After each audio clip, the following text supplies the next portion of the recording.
Alikho elishona lingenazo ezalo yamkela ke nazi ezihamba phambili namuhla. I-MK Party ibungaza unyaka yasungulwa. Kuxoshwe izisebenzi esibhedlela eSekhokstad kanti kwethulwe olukagesi eBaqulusini. Izindaba ze1KZN TV uzifundela Siyabonga wakaduma nina bezulu lidume esandlwane siyakhuleka. Iqembu MK Party linesidlo sakusihlwa phecelezi igaladina namuhla eThekwini ngenhloso yokwakha isikhwama esizosiza imikhankaso yabo yokhetho lohulumeni basekhaya ngonyaka u2026. Leli qembu lenza lo mcimbi emva komkhulukazi wokubungaza unyaka owodwa lasungulwa obubanjelwe enkundleni yezemidlalo eMoses Mabhida. Isidlo sananamuhla ekusihla seMK Party silandelwa umbungazo omkhulu buseMoses Mabhida osukeni la izolo. Kulomgubho umholo leli qembu ugqugquzela ubumbano phakathi kwabantu abamnyama ukulungiselela ukhetho lohulumeni basekhaya oluzoba ngo2026 kanjalo nolukazwelonke oluzayo oluyoba ngo2029. Uthi lokhu ubumbano obubalekile ukuze bezokwazi ukuthi MK Party ithola amavoti anele ukuphatha uhulumeni nakomasipala. Uzuma uthi iningizimu Afrika icebile ngokomnotho kodwa abantu emazingeni aphansi bahlwempu. Abathena nabo bayafisa ukuthi bazoba ingxenye yaleli langa lethu la namhlanje, ngoba phela sonke eAfrika akekho ongacindezelwanga, akekho ongahluphekanga, akekho eseAfrika ungabukelwa phansi. Ama-Afrika athi isikhathi sifikile sokuba sikhulule, ngeke sikhululwe abanye abantu. Leli qembu lisamile ekutheni lantshontshelwa amavoti ngokhetho belingoMeyi kuwona lonyaka. Kuleli cala esilifakileyo kulaba abantshontshe amavoti ethu baphana ngawo libahluli icala.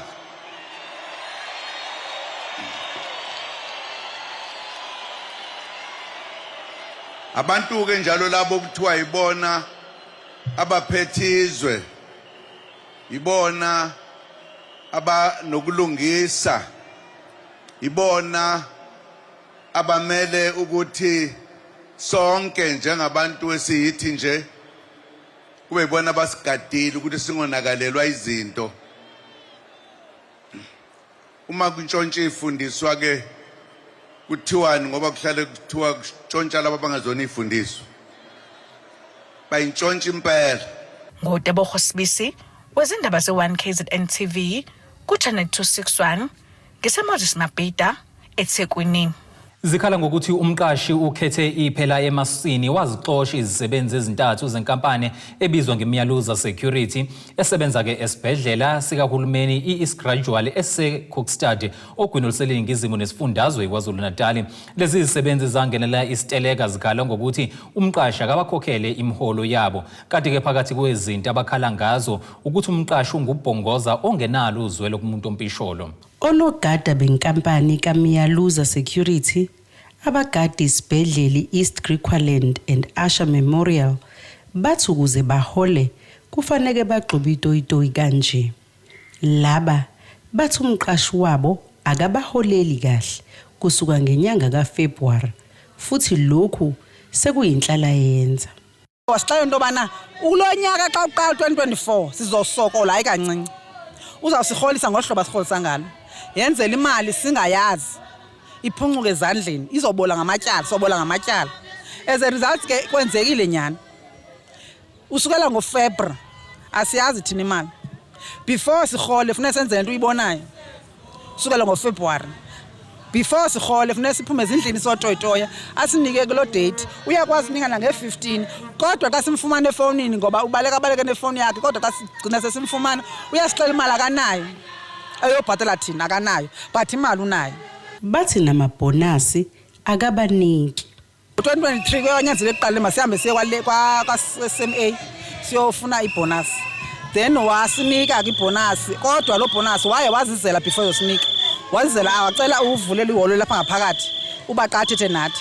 Uthe make sefika phaya wafika waphethe ikhalibhodi elingaka nemali walithela phansi wasixelela ubana imali unayo qha akazusinika.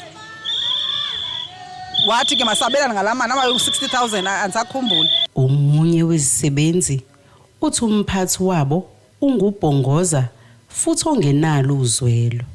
If wena uyema futhi ufuna imali yakho ubizelwe office uyenziswa ama hearing ufu khona istrike esifonyiweyo kwazi ukuthiwa nguzanele uyabizwa ubizelwe office enziwa ama hearing awuyikiswe asiwe eTheku neBhalito ayo threatenishwa khona. Uthi umphathi uyabasabisa uma bezama ukulwela ilungelo labo. Thina manjalo masifuna amalungelo ethu uyasabisa uza eThekwini from eThekwini eze azosabisa ukuthi if niyawufuna umsebenzi yekeni lento nifunile lento niyenzayo yokuni blackmail. If anufuni ke qhubekani mina ngizonixosha.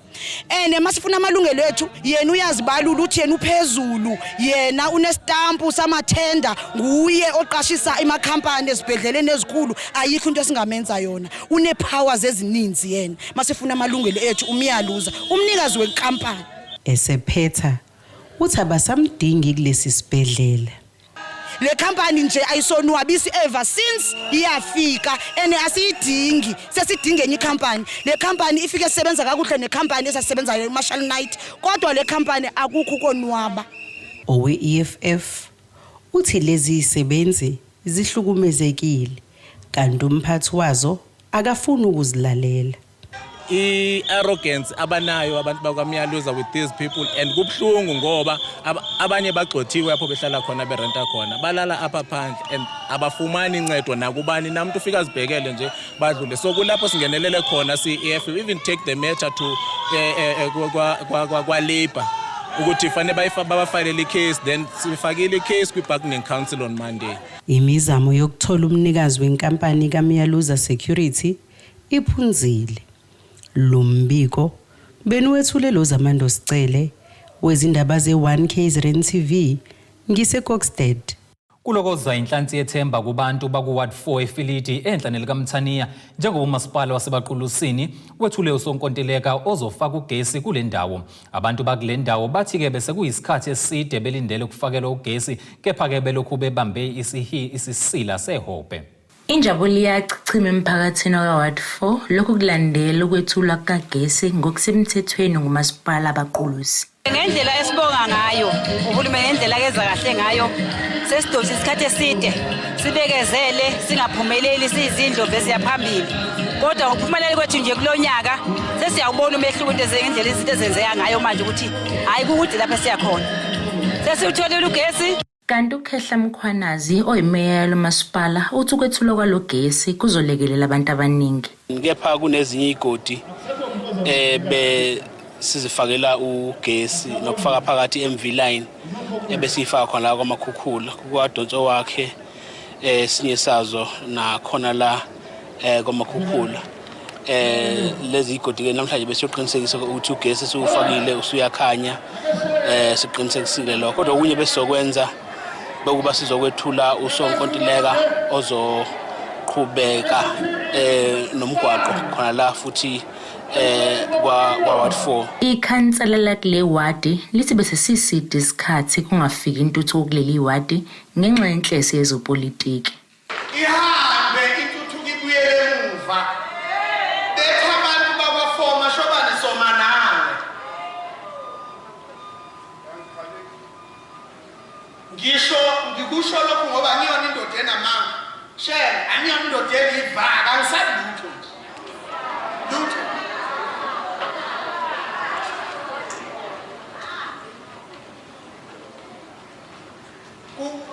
Ngo 2007 kwaphasi project yezindlu kuze ke namanje shele izindlaza zakhiwe yini vele kuthiwe ward bani kuthiwe ward 4 kuthiwe kukhuluma ama-officials aseMaritzburg. Kanti uphinde wancinca umphakathi ukuphathiswa kwezikhali zamantungwa logesi. Ngingabaxwayisa abantu bakwa Ward 4 ukuthi bangalinga ugesi bawuntshontshe. Ugesi kufanele bawukhokhele kodwa futhi ugesi kuba inkinga uma ungawuthengi ngoba kuyabonakala ukuthi wena uthenga ugesi.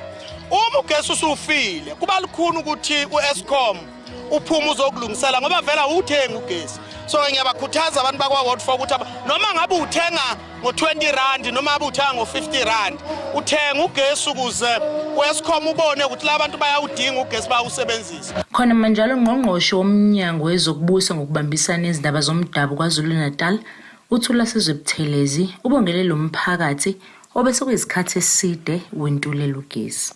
Sithokoze kakhulu ukuthi umphakathi ubekezele ube khona sebalinda isikhathi eside kangaka nokuba khona kweinduna okube intokozo enkulu futhi ukuthi omama bendawo baphinde bathole namatshwele bezokwazi ukuyikhulisela inkukhu emakhaya bakhiqiza ukudla.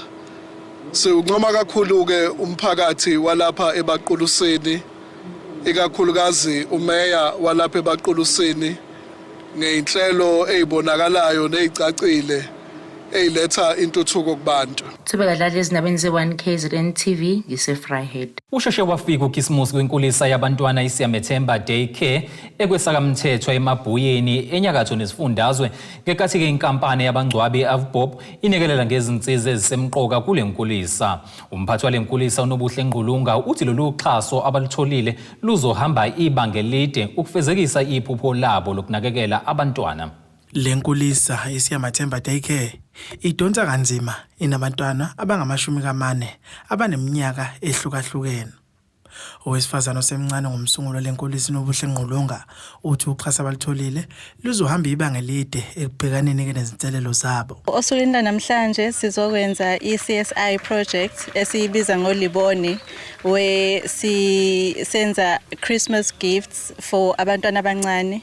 Siyaye senze uhlelo ke la esikhetha khona ama crash asafufuza anezidingo ezithe ukuba ziningana kunabanye ebese ke kulolo hlelo siyakwazi ukuthi siphinde sibheke ukuthi kulama crash esifakile iyona yipi ebukeke inesidingo kakhulu. So kulonyaka sivashele la eSiyamethemba crash sizobapha abantwana kulesi sikole kunabantwana abawu40 bebefundela egarage. Siyabona ukuthi asifake la nathi uxhaso la esingafaka khona. So sizobapha ama Christmas gifts sithengile ke izinto ezithe kuba ningana. Sathenga ama fridge kakhulukazi bebedinga esakhiweni sabo esisha.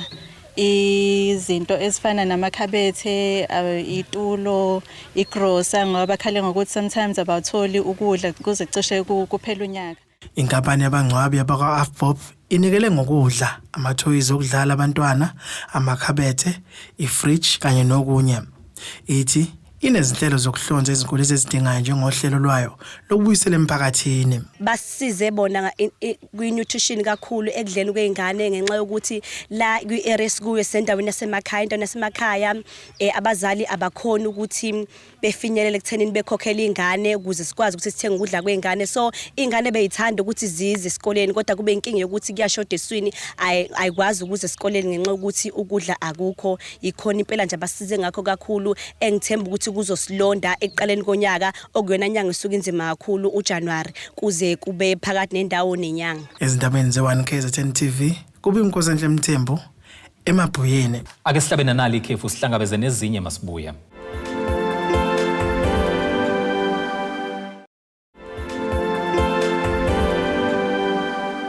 Asibingelele siphinde sikwamukele ukuthi ke usanda kubukela izindaba zethu nazi ihloko ezihamba phambili namhlanje. I-MK Party ibungaza unyaka yasungulwa. Kuxoshwe izisebenzi esibhedlela eSekhokstad kanti kwethulwe olukagesi eBaqulusini. Kubalulekile ukuthi kukhuliswe abantwana ngendlela ukuze bebe nekusasa eliqhakazile. Lawa ke ngamazwi kalowo ongumhleli womcimbi wezingane waminyaka yonke iKids Fun Day uNkosenhle Mthembu emcimbini wakhe waminyaka yonke wokujabulisa abantwana endaweni yangakubo ngosuku lokubuyisana. Kulomcimbi ke kuhloswe ngawo ukupha izingane uKhisimusi. Bekuyinjabulo yodwa koDato ngenkathi kuqhubeka usuku lwabo lweKids Fun Day endaweni yaseBukhanani enyakatho nesifundazwe iKwaZulu-Natal. Umhleli walomcimbi uNkosenhle Mthembu uthi inhloso ukubhekelela izingane ezincane ukuba sikwazi ukujabula nazo ngalesikhathi sokuphela konyaka.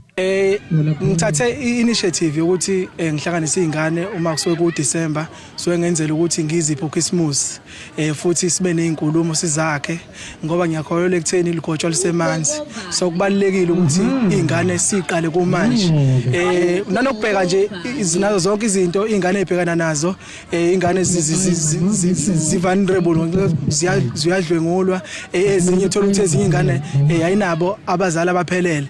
Mina ngifuna ukungena kuleyo ndawo ngikwazi ukuthi izingane ngijabulise njalo maku December ngoba ngiyafisa ukuthi ingagcini la ngihambele ngisho thiwa sengihambela ngisho ezikoleni la khona isuke idinga umfanisana ngikwazi ukuthi ngingenele khona ngisho thiwa ke emakhaya ingane eziningi certificate ayinazo ngifisa ukuthi ngihambe ngize ngifike kulozo ndawo. Kanjalo nazi izingane okanye otato abebehambele lo mcimbi bazokalisa ukuthokoza kakhulu ngalolu suku lokujabula njengoba bekunemidlalo enhlobonhlobo abakwazile ukuthi bayenze. Namhlanje usuku namhlanje lube impumelelo kakhulu ngoba sidlale imidlalo eningi esingakazi sayidlala. Sibhukudile, sadlala jumping castle, sadla ice cream, sadlala imjikelo, sadlala uzwing, sadlala yonke into ebesifuna. Asadlala nomshibiko. Okunye ke sijabulelile ukuthi bekhona abantu abasigadayo ukuthi sifuneke senze kanje singenze kanje.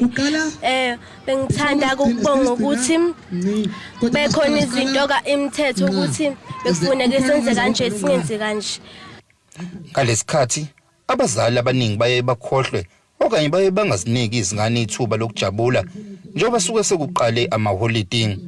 Abanye babazali abebenezingane kulomcimbi basokalisa ukujabula kakhulu ngalomcimbi bafisa ukuba uqhubeke ngaso sonke isikhathi. Ingane engizoyimela so ngithanda ukubonga kakhulu ku event organizer ohlelo lomcimbi wanamhlanje ukuthi kade kwasifisa izingane zethu ukuthi iphume ijabule so sijabule kakhulu namhlanje basibonile okuningi okwenzekile okujabulisa izingane zethu bese right nje masibona izingane zethu ijabulile so siyafisa ngathi nangonyaka oza ngaphinda kuphinde lokhu izingane zazo zihlezi zinento enayo ehlezi zibhekile ukuthi njalo ngalesi sikhathi sonyaka ziyajabula. Siyabonga kakhulu uNkosenhle wakaMthembu ukusihlelela into enhle kangaka for abantwana bethu bajabulile bekukhona izinto zokudlala babhukudile bajabula kwakhona izinto abayitholayo ezidliwayo bapendwa bahle ebusweni bathokozile nje siwumphakathi kuyasikhuthaza ukuthi noma nini makuvela lolu hlelo sibakhokhela abantwana bethu bakhonile nokusho ispelling bee sibonile ukuthi bayakwazi ukuzizwa benesibindi kwabanye abantwana so siyabonga kakhulu kuNkosenhle ukuthi lokho akwenzile angaphela amandla akwenze njalo siyajabula kakhulu. Abantwana babonakala bejabule abanye behambisana nabazali ukuzokwethamela lo mcimbi waminyaka yonke nobususingathwa okwesibili selokhu kwasungulwa. Ezindabeni ze1KZN TV kubikuthi abantu maphumulo eBukanana. Usheshe wafika uKhisimusi kwizaguga zakwaMpumuza njengoba ke zidle isidlo zasemini nenduna yesizwe. Lokhu ke kwenzeke ngesikhathi kubanjwe umcimbi okujabulisa laba sebekhulile obubanjelwe ehholo lomphakathi kwaMpumuza. Induna yesigodi iveza ukujabula ngalolu hlelo yathi ke ibonga ukusebenza ngokubambisana nekomiti lo mama lasendaweni.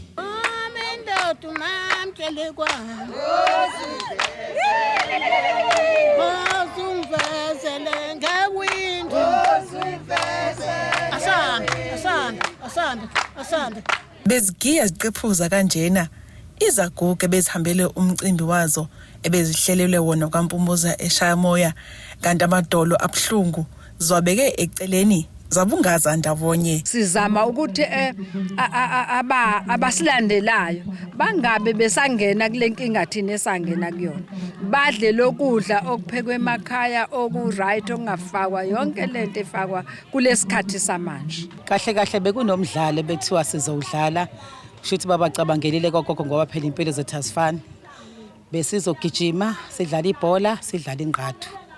Kodwa ke manje ngesimanje ukuthikila ngalifudumele kanje liyashisa shothi bacabangela gogo ukuthi hayi ngeke azokhuphuka ama BP gogo hayi thina cha awujovo sasisizile. Ikomiti lo mama lithi lo mcimbi bekuhloswe ukwakha ubumbano ngawo. Senzele izalukwazi umcimbi wazo ukuthi zizojabula namhlanje nje inenkinga ezinazo sicathi zizosotheka namhlanje entweni eningi esobe senzeka namhlanje. Inhloso yenkomiti ukuthi sifune sizame ukwakha nje ukuhlanganisa abantu sibe into eyodwa ngabe khona uqhakelelwano phakathi kwethu. Induna yesigodi ithi kubalekile ukuhlonipha abantu abadala. Ogogo njengabantu abayidwala lethu lothando la sakhela khona yonke into uthi yonke into soyikhalima sikhalimele kogogo.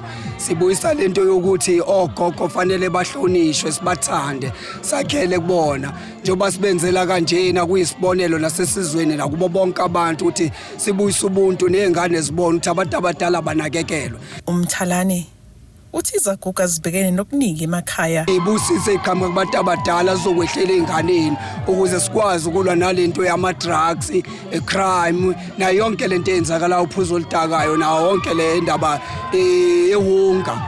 Sisibulele isizwe kakhulu manje ogogo bagcina behlushwe emakhaya behlushwa ibona abazukulu. Indlela yokwakha leyo kwakha isizwe sakusasa ngoba inkosi yethu amampumuza inkosi esitshelile njengenduna ukuthi cha yini eyifunayo isizweni ifanele isizwe sakhe kanjani. Ezindabeni za 1KZN TV nguAyanda Dube ngiseshaya moya kwaMpumuza eMgungundlovu.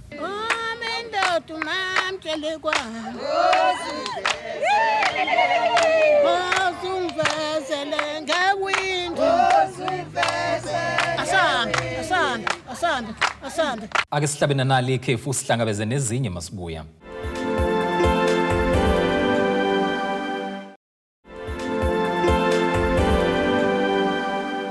Sekubingelela sekwamukela ukuthi usanda kubukela izindaba zethu nazi ihloko ezihamba phambili namhlanje. I-MK Party ibungaza unyaka yasungulwa. Kuxoshwe izisebenzi esibhedlela eSekhokstad kanti kwethulwe olukagesi eBaqulusini. Ake singene sijule engosini yezomnotho.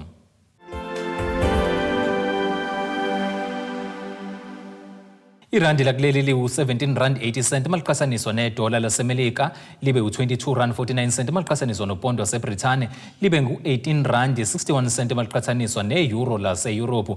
Igolide ke lona lingu $2,684 64 cents i-ounce kuthi uwelo ngahluziwe ube u$73 41 cents umphongolo. Ake sikubhekele ngosini ezemidlalo. Amagama abaqeqeshi bakuleli abaseqophelweni eliphezulu kunguPitso Mosimane kanjalo noCarlos Quez ayavela ohlwini lalaba ababhekwe ngabovu yiqembu lebhola laseGibhithe iZamalek SC. uQuez selokhu ke noma ke engenalo iqembu eliqeqeshayo kusukela ke kwahlukana inhloko nesixhanti phakathi kwakhe neqembu lesizwe laseKatango zibandlela wonyaka odlule. Kanti uMosimane ke yena okwamanje usaqeqesha iqembu iSgela FC yase-Iran ayijoyine ngenyanga kaMfumfu walonyaka.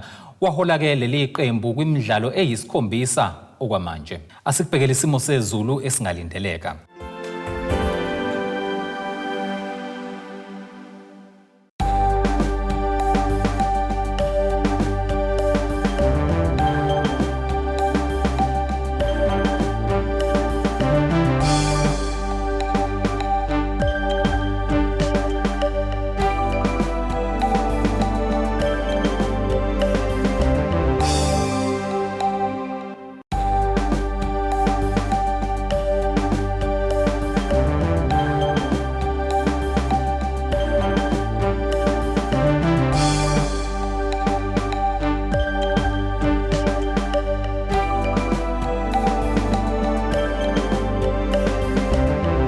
Ziyaguqa besikuphathele zona namhlanje sihlangabeze noma kanjani futhi kusasa kanye nethimba.